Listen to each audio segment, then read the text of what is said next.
Okay, I'd like to talk to you really a little bit about an area that I have responsibility for, as you heard, which is the packaging business development at the CSA Catapult, Compound Semiconductor Applications Catapult, and really how that is impacting the supply chain and how do we see that going forward. So how are we going to support that change that we see, as we've been heard throughout today, I think quite a bit on how we're seeing more integration of technology.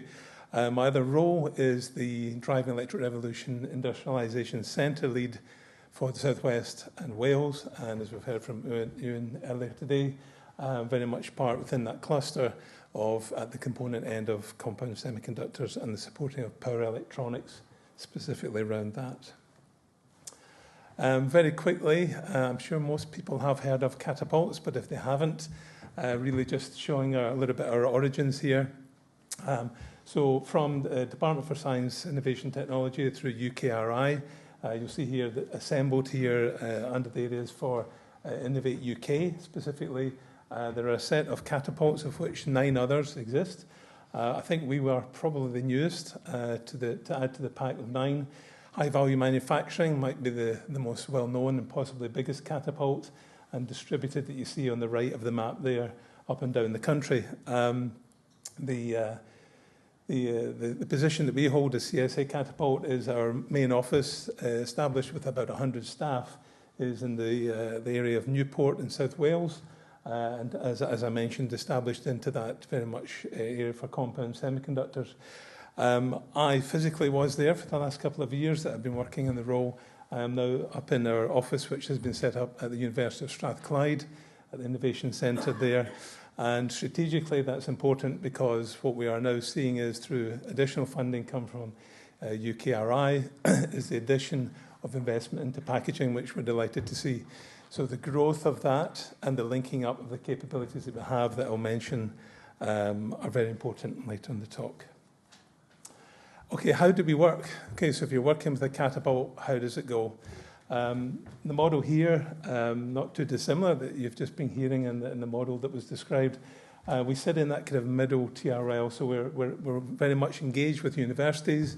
We like to think within the area of compound semiconductors, we'd be very much engaged with not just the local capability in academia, but as I mentioned, across the country.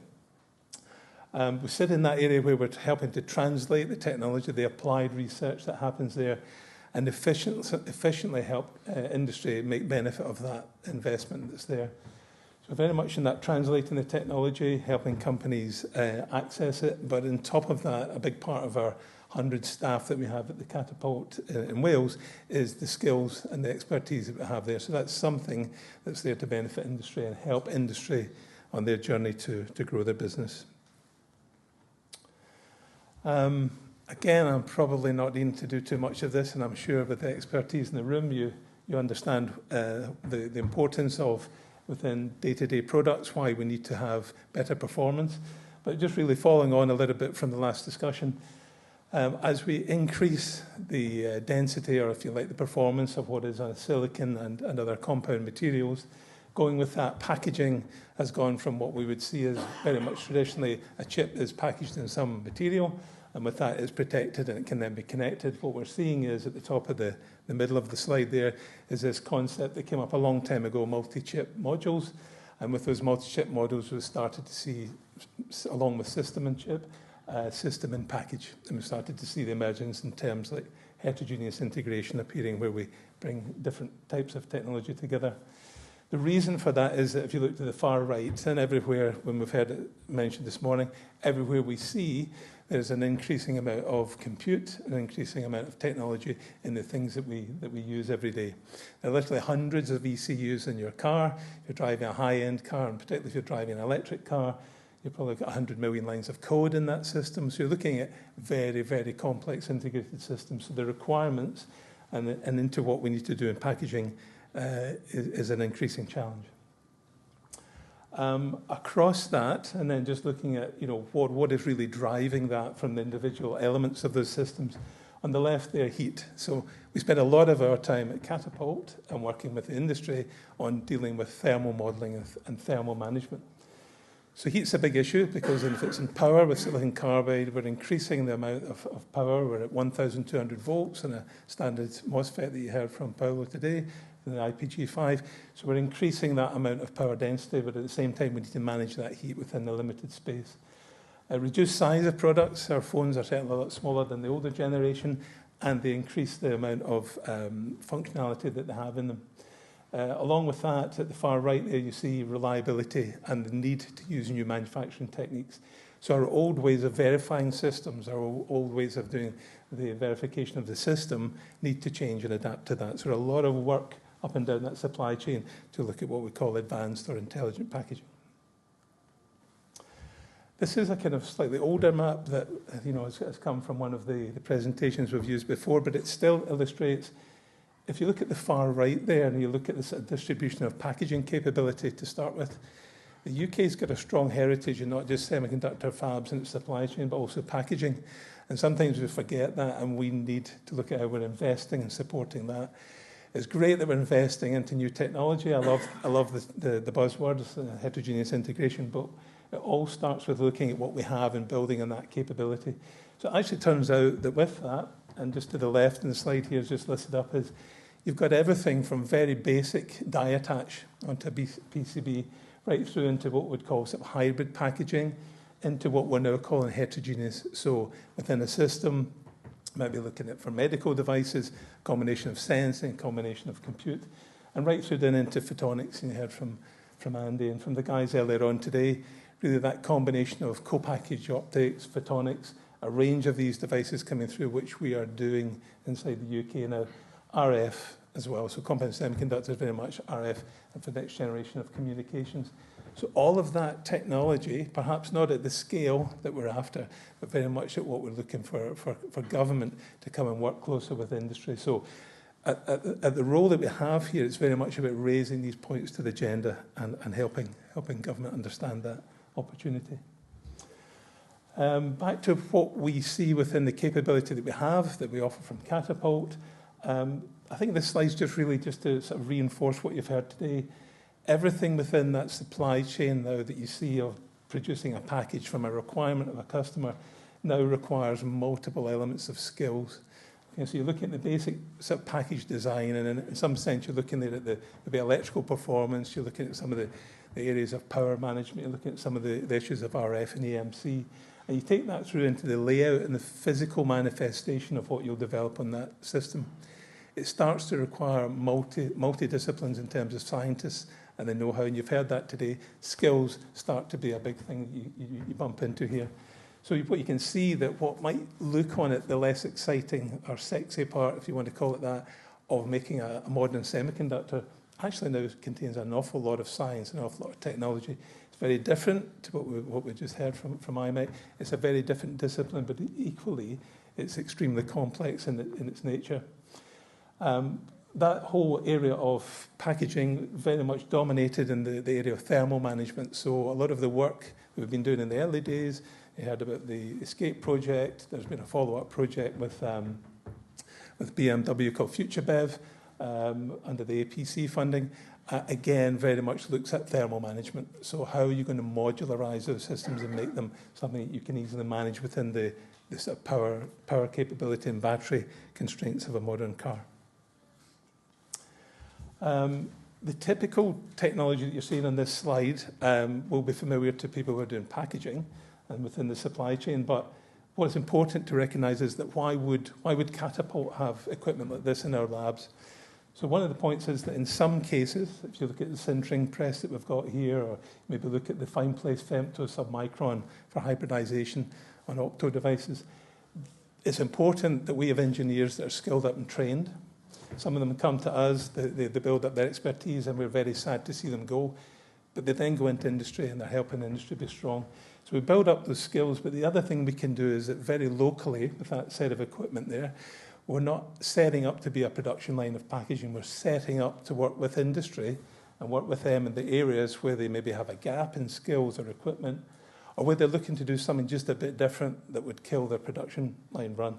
So we're able to do very much DOV experiments, a lot of range of things that we do. And we do that through a range of Innovate-funded projects. We do it through a range of DR, Driving Electric Revolution funded projects. So within the lab, the most recent addition to this through the Driving Electric Revolution industrialization centres was the investment into the line here for additive manufacturing.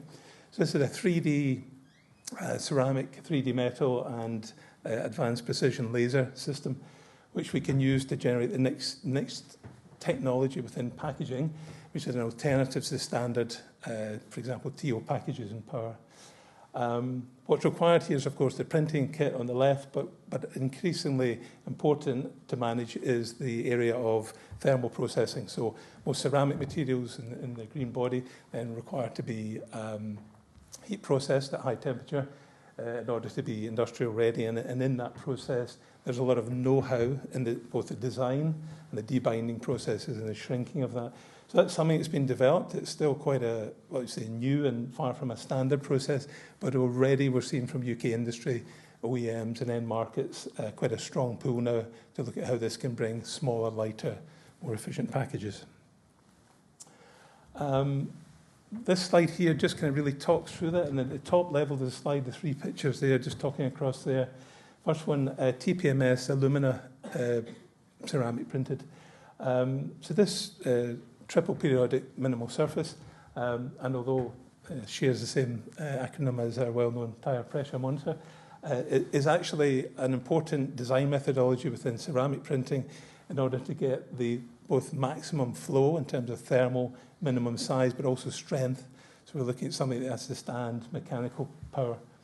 In the middle, something a bit more like generative design. So what you're seeing there is something of the opened up cold plate, where we've got a device that has to get rid of heat. So if we look at that design there, it's a ceramic design. I've got some samples here which are just far too small to hold up, but what you see is water is entering at one end, and then within that design we can reduce hotspot across that cold plate.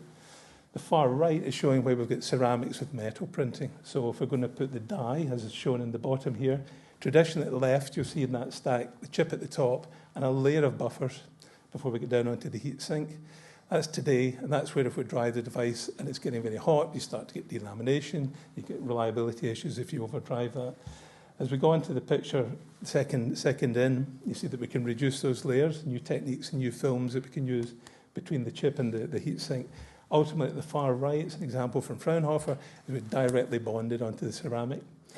So ultimately, if we move to these processes, we can drive the devices harder, and in applications you saw, like the power inverter, the 100-volt systems, we can bring these to the market as an alternative to what's there, but we can use these as a way that companies can innovate and start to get ahead of the competition. Okay, sorry, that seems to have wrapped around there. So hybridization and packaging, more of a today discussion.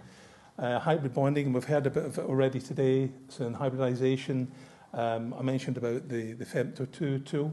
So there's ability to do sort of down at that extremely small pitch. So whether it's we're doing flip chip or we're doing sort of vertical alignment through pillars, but basically the ability to do that and to help UK companies that are developing those technologies, you've heard a little bit earlier today, being there to help bring the skills to help bring that technology to market, accelerate that technology. Very much something that we're doing today, and within the whole area of photonics and opto devices.